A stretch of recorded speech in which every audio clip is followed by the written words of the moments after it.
Well, hello everybody and welcome back. Thanks so much for tuning in here to the channel, and thank you to the new subscribers. I hope this channel will be a source of community and spiritual support and validation for what you have gone through. So many great members in this community who are supportive and sharing their experiences, and I thank you all.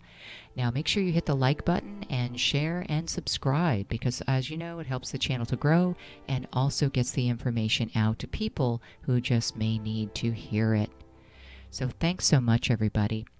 Now we're going to talk about, in this first video, this is one of two videos I'm going to put out about female malignant narcissists.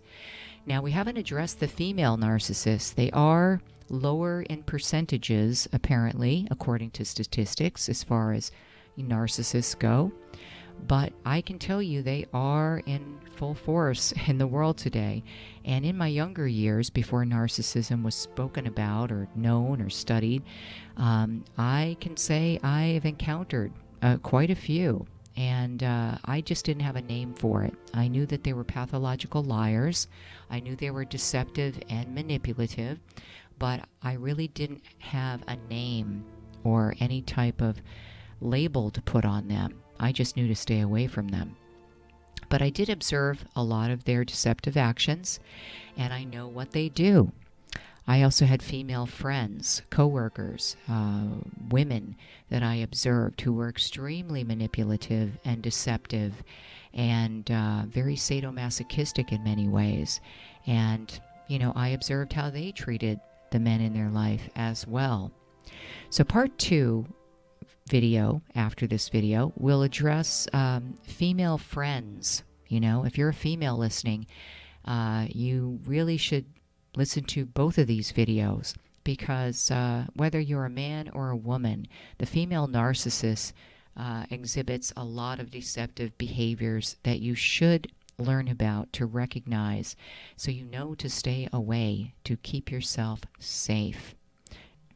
So first of all, let's talk about the female narcissist and how she entraps her target if it's a man. The female narcissist basically has a need, you know. She's thinking of her own needs. She's not thinking of, I want to love somebody at all. She's thinking she either needs a place to stay, she needs money, she needs somebody to pay her bills, or she just needs the attention. She wants the status if the man is very successful, or if he can further her career. It could be one of many, many things, or a lot of things that she's looking for. But if she targets a man, and this man could be married, by the way, you know, female narcissists won't care if they're breaking up a marriage. It's pretty much the Jezebel spirit, guys. And they will target a man and take them away from their wife and family. It's happened many times.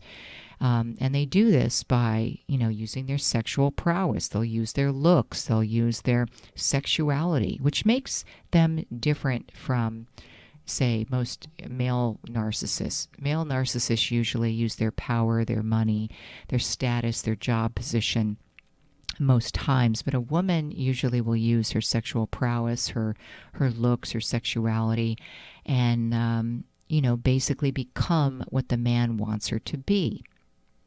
So, in other words, if the man likes football, the narcissistic female probably hates football, but she's going to put on and pretend that she loves football. She'll deceive him. She'll say she likes things that she doesn't like, just to rope him in. So if he likes a woman to cook and he wants her to go to football games, she's all in. Oh, I love football. Oh, sure, I love cooking. And he thinks, wow, I found the perfect woman. She likes football and cooking and everything I like. And, you know, she'll pour on the charm. You know, narcissists are very charismatic. They're very charming, that superficial charm that they put on, and they'll make the man feel like the center of the universe. They'll compliment him. Oh, what a nice tie you have. Oh, your eyes are so beautiful. The woman will come on strong and also be very forward sexually. Many times they're pretty promiscuous, you know. They will use their sexuality, and they're not, you know, too virtuous in that area many times. And that's how the guy gets hooked. Because, you know, once the guy has been catered to, so to speak, in that area, and is, with this charming, many times beautiful woman who kind of sweeps the guy off his feet, just like the male narcissist does with the female during the love bombing. He's hooked, and he will do anything for her. And that's what she's hoping for. She's hoping that, okay, he's hooked, now I can go in and get what I want. So they don't really care about the guy. They don't want a future with the guy. They just, as I said, need money, a place to stay, bills, whatever it is. Maybe she wants to go on trips with the guy. It depends what she wants. But most female narcissists that are severe are very materialistic.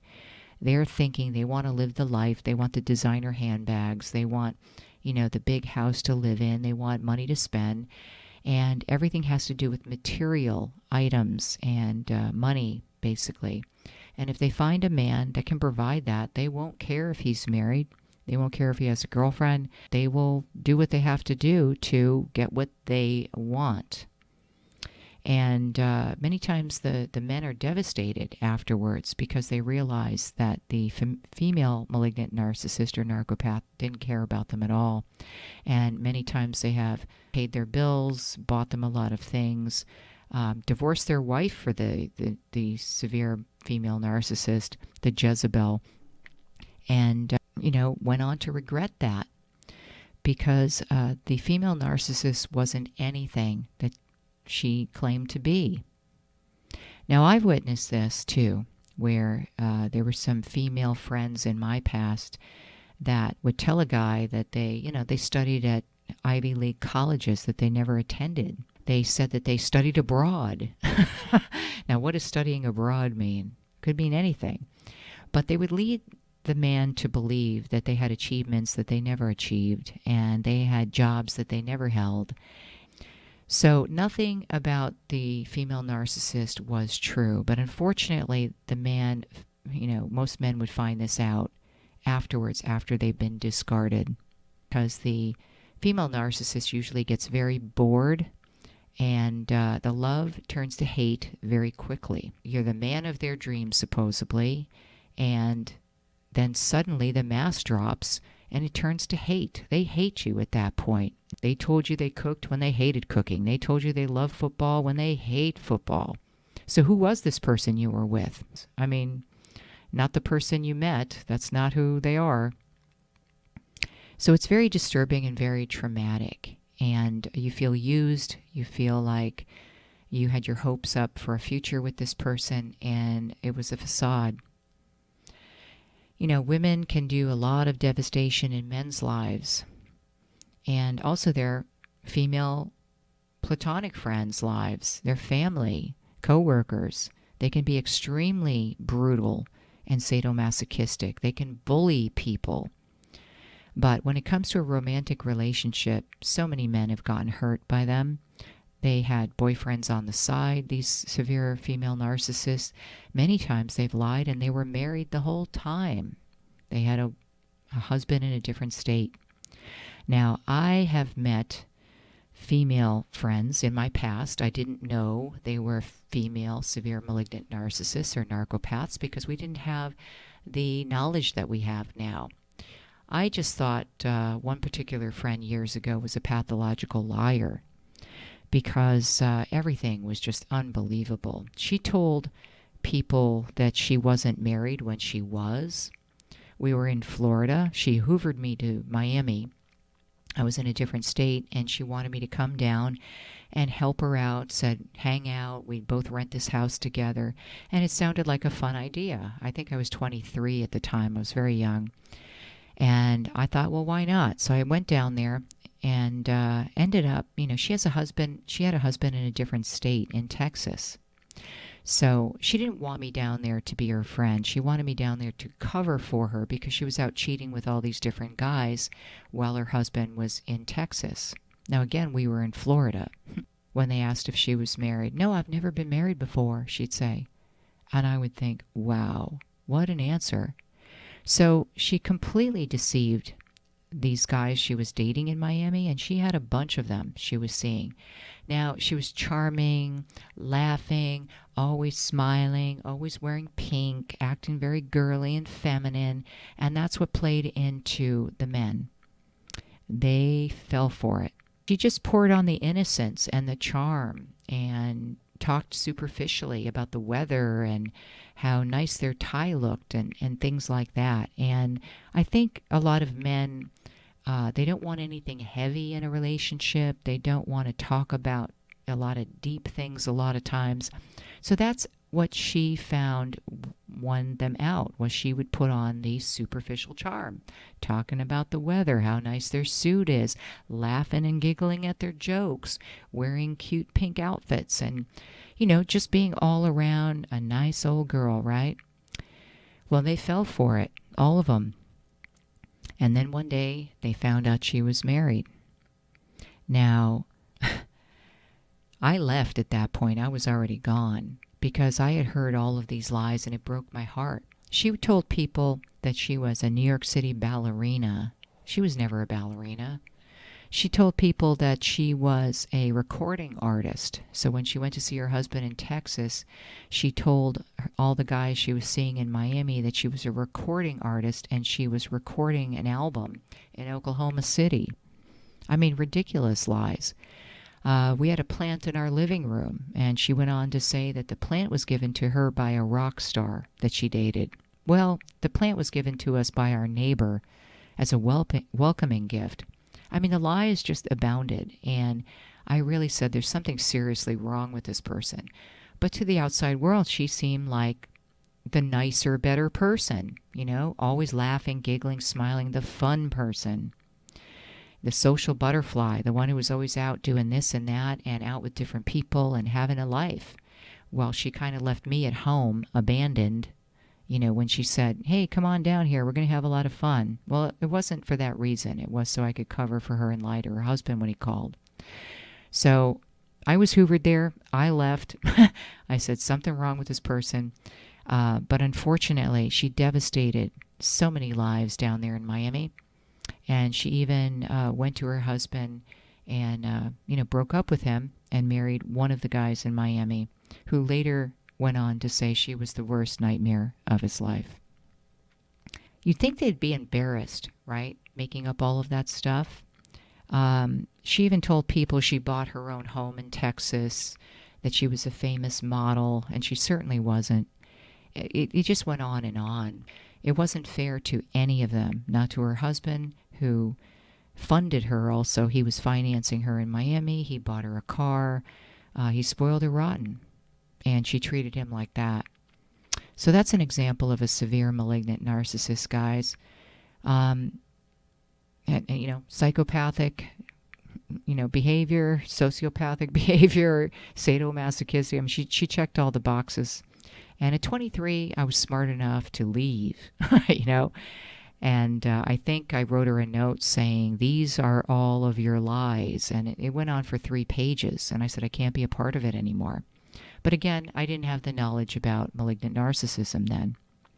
So if things don't make sense, I mean, really do your homework. And these severe malignant narcissists, like I said, that are females, will tell the man that they studied at Ivy League colleges that they never attended. They never had the jobs that they said they worked, nor the degrees. They will have you feel sorry for them. They'll say that their mother's in a nursing home and needs nursing home money, and they don't know how they're going to pay it. And, they've won your trust by then. And you'll believe why. You have no reason to disbelieve them. And may just hand them that money for their mother in the nursing home. That doesn't exist. They have a very high opinion of themselves. If you're on a date with a woman or you're seeing somebody and she treats the waiters bad or the waitresses bad or anybody in customer service, if they start talking to these customer service people or wait staff as though they are above them or demeans them in any way or tries to act like they're entitled to treat them that way, I would run. That's a huge sign that you're probably dealing with a narcissist who's a fraud. They're trying to act like they're above everybody somehow, when they have absolutely no reason to treat anybody like that. It's a sense of entitlement, guys, and that's what happens when you are a severe narcissist.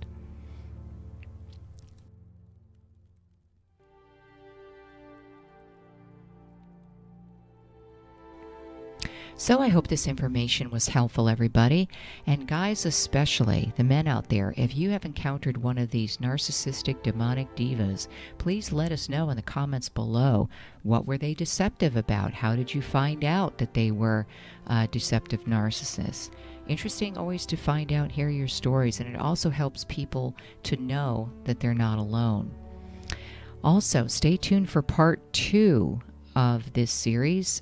Part 2 is going to deal with female diva, deceptive narcissists who are your female friends. So ladies, stay tuned for that. I'm sure a lot of you have encountered friends that you later found out were a severe and toxic malignant narcissist. So we'll get into that in part 2, and I hope to see you there. And if anybody would like one-on-one Christian guidance, please email me at angelhavenministry@gmail.com, and I'll be sure to get back to you on how to do that. So know you're kept in my prayers, everybody, and I hope to see you on part 2 and more videos out soon. Love you all, and take care. God bless.